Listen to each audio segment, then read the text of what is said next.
Book of the Dead, Magic and Theology, Gods, Spirits, Demons of the Book of the Dead. The Akhu, Transfigured Spirits and Ghosts. And conclusion. Finally, the Book of the Dead spells contribute also to our understanding of another important religious concept, that of spirit, or ghost, which also indicates creatures belonging to the sphere of the supernatural. However, they are not independent entities such as the gods and demons, rather, they represent the transfigured status of the living after death.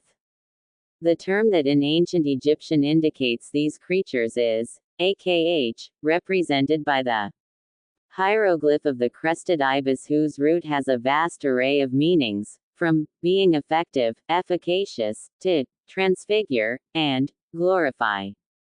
The similar root, to be bright, indicates the close connection of the blessed spirits to the sun. Spells 130 to 136 of the Book of the Dead, which are all focused on the solar boat, are for making an akh excellent, in assimilation to the sun god. However, in other contexts the akhu can be understood as spirits inhabiting the netherworld and even as demons controlled by a main deity, as in the case of a peculiar spell only attested in a few papyri of the Ramesside and Third Intermediate period, the so-called spell 194 of the Book of the Dead, where Anubis is depicted at the head of 7 akhu holding snake wands, which are said to belong to the tribunal and are also mentioned in spell 17.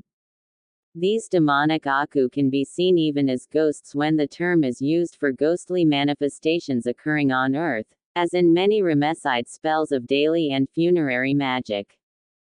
Finally, the term ba, represented by the hieroglyph of the jabiru bird, indicates a transfigured status of the deceased in the afterlife in relation to freedom of movement, similar to akh.